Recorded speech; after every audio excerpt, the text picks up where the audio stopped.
Hi guys, Jordan from P&P Campers. Just going to do a handover video now on your Bessecarr. It's the E435. So we'll start under the bonnet.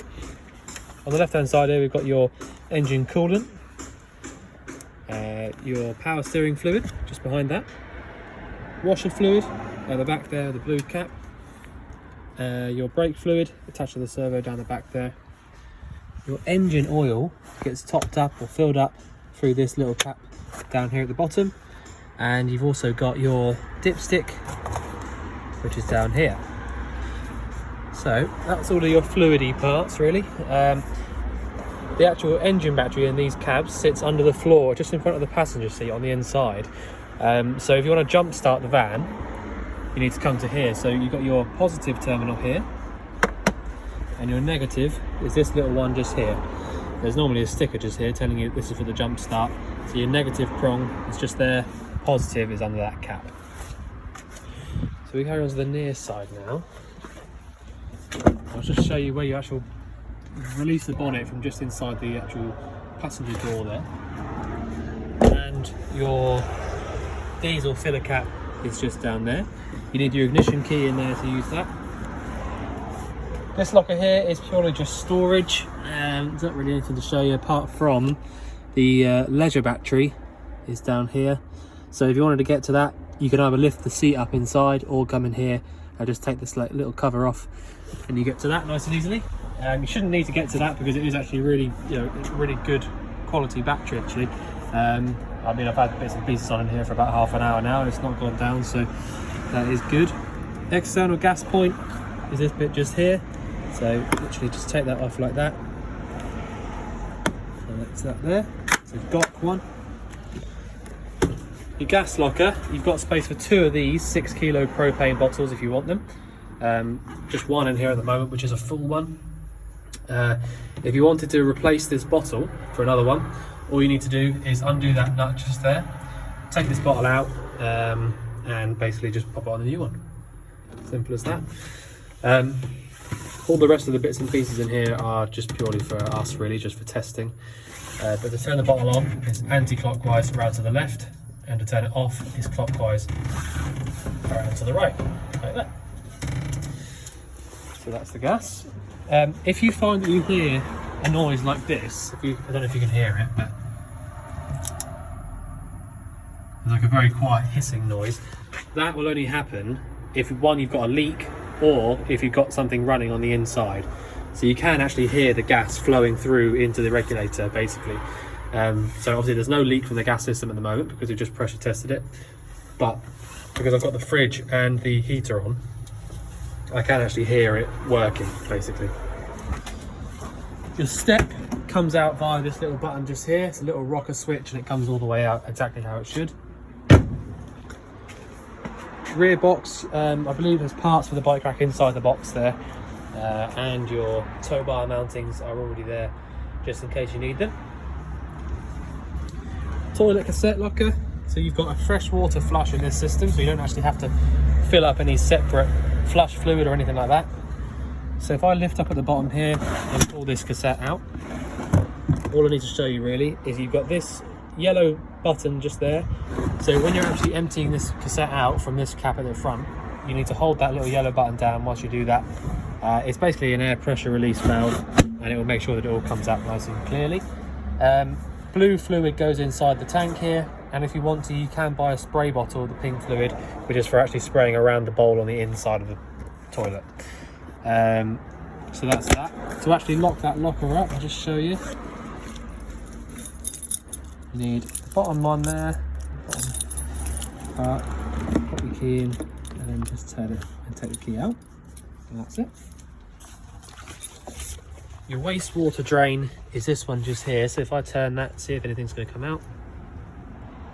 No, so that must have been in its open position there. So in the position it's in there is where it's going to drain itself out from. The wastewater drain should be under a little cover inside, I think, which I'll make sure I point that out. Hookup point, so if you're at home or at your campsite, wherever, that's where your hookup cable goes into. That'll automatically start charging up your battery and also give you access to using your plug sockets and anything 240 volt. Boiler, So the cover for that, the cowl cover, which is for when you're not using it, I've just taken off just so I can light it up and show you. And finally, you've got your freshwater inlet. So if I put the key in there, it's that square key, turn it, just take it out with the key. Something to bear in mind, if you want to keep this from sort of going dry or anything like that, you can keep this rubber seal around the outside lubricated with kind of like a silicone lubricant. Same with actually around all those lockers, like the toilet cassette locker and that side locker, you can actually keep those rubber seals exactly the same with a silicone lubricant to stop them from sort of letting water seeping in and things like that. Because if you keep that silicone sprayed up, as long as well as all the covers, you won't get any water leaking in anywhere because it keeps it from going dry. Handbrake on these vans sits on the right hand side of the driving seat, so just make sure that when you jump out you don't catch yourself, because it does hurt. Sounds funny, but it does hurt. Right, so electric adjusting mirrors from this little joystick just here. So you basically choose which mirror you want to move. It's quite easy when you try and do it. Electric windows from there. Lights on and off, so that's side lights and that's main beam. 5-speed manual gearbox. Reverse is lift up and over to the top left. Single DIN head unit just there, which we leave them out like this so that you can basically make sure that they're not draining the battery's life out of it when you're not using the van. So when you want to use it, just pop it back up and push it in. Hazard lights work from there in the middle. Lock and unlock the cab from inside. You have got this, which I think is a reversing camera as well. I won't turn it on actually because I've got gas bits and pieces on, but yeah, I've just used that as a reversing camera. 12 volt sockets just down there, which may well be powering that actually, I'm not sure. And obviously your washers and wipers are on the right. So that's all pretty straightforward. Right, let me just make sure I've not missed anything, and then we'll show you around the inside.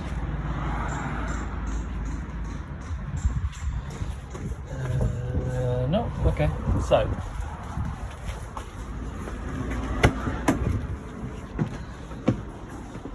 because it's quite cold outside, I've actually put the heating on just so I can show you it physically working as well. So I'll do that first actually, just in case I forget. So this is your Ultra Heat. This is called Truma Ultra Heat. So essentially this is your heating system. Nothing else heats the van up. This is the only way of doing it. So all of the stuff that you see on the actual unit itself is either fan, which is on the left hand side, or gas related. So in the position it's in now, over to the left hand side, there is a little button that you have to have on the control panel, but I'll show you that in just a sec. Pop it to the left and then choose 1 to 5, and that'll basically determine how powerful the air gets pumped around through these little vents. So that's all that is on the left hand side, that's just fan. On the right, you've got this one, which is the actual burning part, the burner. So if you look in there, if I get to the right place, you can see that there's a nice clear flame in there. A little bit of orange to the right hand side, which is normal because that's where the pilot flame is and the thermocouple. And to the left of that is all a nice blue flame. So if I just switch this off now, so I'll just show you, I'll go all the way around to the left to the 0. So if you watch what happens, at some point, see there where it changes just to the pilot? Now go all the way down to 0, and that'll turn off. Right, that's literally all you have to do. It is a good idea, good practice to leave the fan running for 5 minutes or so after you use these heaters, because they get really hot. You can't hang any clothes over this to try and dry them off or anything like that. It just will not, it's too hot for that. It will just burn your clothes. But yeah, so that's basically it. So make sure that you leave the fan on just for a minute after you've used it on gas. The little button I was talking about to turn that on is, I think it's this one. Either one of these two, I can't quite remember. I think it's this top one here. As long as you've got that button on there, the fan will work, but you'll hear it working anyway. If it's going to work, you'll hear it straight away. But basically, to light it up, all you need to do is turn this around to sort of 2 or 3, push it down whilst using this piezo igniter, which is a bit noisy, but they're all the same. Once it's lit, you can then turn it all the way around to sort of 6, 7, 8, where I had it before, and then you'll see that it lights up on the main flame. Right, so because I've already had that on for about 10 minutes or so, I am going to leave the fan running, just like I said a minute ago, just to make sure that it's definitely cooled down enough before I turn that off. But I'll show you the control panel next. So it's pretty straightforward. You've got a main on and off switch just here. This button in the middle here with the tick is basically telling you all of your levels. So if I go through there, fresh is empty, waste is empty. Caravan battery's got 12.7 volts in it, which you can see there is absolutely full to the brim, and the engine battery's got 13.1. So they are both really, really good voltages for a resting rate. Especially, it's not even a resting rate, I've got things on, so you know that's really, really good. Telling you the amount of power that's being drawn, and that's it. All right, so that's just basically your levels. If you had a hookup cable plugged into the van, you can switch it over and start charging the engine battery if you want to, but I wouldn't advise you doing that. There's not really any need to do that. You don't need to worry about this button just here. Water pump, so that'll literally just turn your water pump straight on. If your boiler is empty, like this one is, because it's been emptied out after the hab check, then it will take a little while to get to pressure. The way to do that, the way to fill your boiler up, is you want to turn your pump switch on, and then come to your sink here, your tap, and just pull the hot water through, and make sure that it's coming out nice and clearly, nice and easily. No big coughs of air or anything like that, nothing sort of dodgy like that. Well, it's not dodgy, it just means that your boiler's not filled up properly just yet. So until you've got your pump on and the water's coming through here nice and clearly, your boiler is not full. You can't use the boiler until it's full, because it'll sort of like overheat and stuff like that. So make sure you do this first before you start trying to sort of turn your boiler on and things like that, which I'll show you how to do in a minute. But other than that, on the right hand side here, you've got a main lights isolator. So I just turned that button on, and now all the lights come on, come to life. The next one above that should be the one, oh, that's just your lights above there. Next one is this light just here above the door. And this button at the top should be an awning light if you have one. Not all the vans have them, but they have the lights, the switch there, ready. Oh yeah, it does have one. Yeah. Right, so that's that. So all of this stuff on the right hand side is all lights related. If you want to turn all the lights off at once, just click that button there. That'll do all of the lights apart from this one, because that's your sort of entry light. And obviously if you didn't have that on, you wouldn't be able to see anything when you come in at night. So that's their sort of thinking behind that. You've got, to the left of that, you've got your ultra heat, which is your heating system on electric. So if you had a hookup cable plugged into the van, it still works via that. There's basically 3 elements in the back of there. If you have a hookup cable plugged in, you can press down for 500, down again for 1,000, or up to the top for 2,000. And that's the amount of watts that it uses. So that will sort of equal an amount of amps. So basically what I mean by that is if you're at a campsite and you're on a 10 amp pole, or a 13 amp pole, 16 amp pole, whatever, if you have the hob, the hot ring here, which is electric, on, and you have your heater on 2000 and you try to plug something in the plug socket, you can overload it, and then it will trip, and it normally trips outside on the actual post that you're plugged into rather than inside the van. So just bear that in mind. We should have written it on the hab check, on the actual hab sheet itself, how many amps each thing pulls, so you can sort of work out what you can and can't have on at the same time. Just notice as well, you've got a microwave, which is again is only 240 volt, so they draw about 5-6 amps normally. They can vary, but so if you have so for example, if you have this hot ring on, they normally put about 4 amps.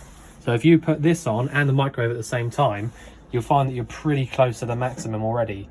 So you just got to bear in mind what you're doing at the same time and things like that. But it's pretty simple stuff when you sort of get the hang of it. Yeah, so microwave only works when the hookup's plugged in. This is for your heating on electric. The one to the right of that, which says Ultra Store, so anything that says Ultra Heat on it, so this dial here and the actual heater down there, is all heating related, and the Ultra Store is your boiler. So if I just turn this down once, boiler lit straight up. So the boiler sits down there behind the heater there, under the floor, under this little bit just here. So that's your boiler there at the back. You probably can't see it very well, but there you go. So just to the right hand side of that, which as you can see just about there on the video, is a little yellow lever. In the position that it's in now, and the position that it will be when you get the van, that is in the closed position. So that's how you can fill the boiler up like that. If I lifted it up vertically, it will just start draining all the water out straight from underneath the van, from the boiler. So that's what you want to do if you're getting really, really cold outside and you're not going to use the van at all. So that's how you drain it out, but anyway, that's it. Over here on the left hand side, you've got your gas isolator taps. There's a little diagram above there, so it's telling you they're both open at the moment, so they're allowing gas to come through, and it also tells you just below that which one, the color of which, basically what they do. But yeah, so space heater on the left and water heater on the right, so that's nice and easy. Your water pump also sits underneath here, and also let me just see if I can read that. Okay, so if you had a hookup cable plugged in and you wanted to heat the water up via the electric hookup, then you need to press this little button on the right hand side on, so that you get your red light come on. Alright, so that's how that works. The other one to the left as well is probably an isolator switch for your mains on the space heater. So if you make sure that both of those are on when you plug your hookup cable in, if you want to use them on electric, then that's how they work. The reason they've got them left off is because when you plug a hookup cable in, you'd have to come in here and switch them off every time if you didn't want to use it on electric. Because what most people do, to be fair, is they would use everything on gas 9 times out of 10. That's good for a couple of reasons. If you don't use things like the space heater and the boiler and the fridge on gas, when you eventually try to use them on gas, they can sometimes struggle and then fail to light up. It's mainly because spiders get in there and put webs over the jets, and they get sort of dirt in there and stuff like that. So if you don't use anything on on gas for a long time, you will struggle to light things up. So that's why people do tend to use them on gas more so. But if you did want to use them on electric, you can do just underneath this little cover on the right hand side. You've also got your Nordica unit. So this is your RCD on the left hand side and a couple of MCBs on the right. So that's your trip switches basically. And if you wanted to charge your battery up via the hookup, you can push this button down here and it will light up when you put your hookup in. You don't need to turn this off or anything, because it doesn't do anything until you plug a hookup in. And so that's why people normally leave these on the on position, because as soon as you plug this hookup in, then essentially your battery will just start charging automatically straight away. So you can leave that where it is if you want to. So that's what I would recommend. Your TV aerial is this bit here, so it's a tilt and turn aerial. So you loosen off this nut at the top, and then basically just try and copy, if you're on a campsite, just try and copy everyone else's is the easiest way to do it normally. If you see other people that have got theirs up, and the other thing is, if you've got someone that's near you with a big satellite, then sometimes you can sort of copy that. It's a bit easier to copy, but they're pretty straightforward. And once you've sort of got onto the correct position, switch this button on, red light comes on up there, and it looks like it's already routed through. So let's see where that's gone to. Oh, perhaps it's, I would imagine it's been routed into over here. Yeah, looks like it has. So the wiring is already there for down here. You have got a little TV aerial, TV bracket, sorry, that's already been fitted up there if you want to use it there. But yeah, so that's all of that. That's all really straightforward stuff in there. I'll just turn the fan off now. That's been going long enough to cool it down. So heating on electric, hot water on gas. I've shown you through your bits and pieces up there. Showing you sink. All right, so the fridge. probably the next most important part.